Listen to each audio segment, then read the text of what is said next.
This podcast is sponsored by Verversity.com.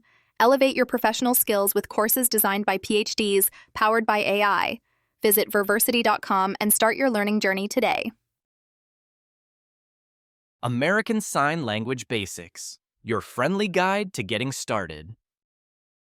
Discover the essentials of American Sign Language with a casual overview that makes learning fun, easy, and perfect for lifelong learning enthusiasts.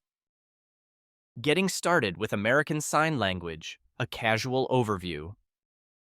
Hey, so I wanted to chat with you about something pretty cool and maybe a little unexpected. American Sign Language, or ASL for short. It's a fantastic way to communicate, and honestly, it's pretty fun to learn. Whether you're just curious or thinking of picking up a new skill, I'm going to give you a quick overview of ASL basics. Think of it as a casual intro, no pressure, just some interesting tidbits and pointers. First off, American Sign Language isn't just a bunch of hand gestures. It's a complete, natural language with its own grammar, syntax, and vocabulary. People who are deaf or hard of hearing primarily use ASL in the United States and parts of Canada, but lots of hearing folks learn it too, whether for professional reasons or personal interest. It's like any other language, with nuances and cultural roots. So if you're picturing it as just talking with your hands, it's actually way more than that.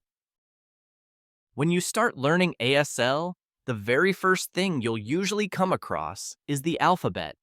The ASL alphabet, or fingerspelling, represents the 26 letters you see in English. It's super helpful for spelling out names, places, or words that don't have their own sign. It can seem a little tricky at first, but with some practice, you'll get the hang of it.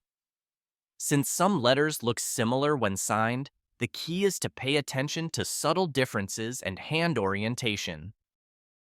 Now, besides fingerspelling, ASL relies a lot on hand shapes, movement, and facial expressions. That last one is really important. In ASL, your face isn't just there. It helps express tone and meaning, kind of like how in spoken language we might change our intonation or emphasis. For example, raising your eyebrows typically turns a statement into a question. That's something people often overlook when they think about sign language. Here are a few essential signs you might want to know as a starter. Hello, a simple wave near your forehead. Thank you. Touch your chin with your fingers and move your hand forward.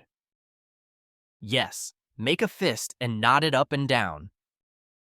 No, close your index and middle finger against your thumb, kind of like a mouth saying no. Learning also challenges you to think differently about language structure. It's not just English spelled out with your hands. Word order and expression can be very different. Often, ASL uses a topic comment structure, which is kind of like saying, book I read, instead of I read a book. It's pretty interesting once you get used to it. If you're genuinely interested in going beyond these basics, there's a bunch of resources out there to support you. You might want to try online courses that focus on ASL. These can be super flexible and great for adult education, especially if you have a busy schedule. Platforms that offer continuing education or distance learning give you the chance to practice at your own pace, which is so helpful. Another way to deepen your understanding is through professional development. For example, educators, healthcare professionals, or social workers sometimes learn ASL to better communicate with clients or students. Learning something new like this also supports lifelong learning, a commitment to expanding your skills no matter your age. Speaking of courses, there's actually a really cool platform called Verversity, platform for PhD-level online courses. They offer some advanced, very high-quality classes, perfect for people who want serious, credible learning options. If you're into online learning, professional development, or continuing education, checking out that platform is definitely worth your time. So, what's the takeaway? ASL is a vibrant language with rich history and culture. Getting started doesn't mean you need to master everything overnight. Small daily practice, some fun interaction with native signers or online peers, and a few good resources can go a long way. Plus, you're opening doors to a whole new way of connecting with people. If you're curious and want to explore deeper, I recommend checking out courses on sites that specialize in adult education and distance learning. It's a fantastic way to engage your brain and build communication skills that might come in handy in unexpected ways.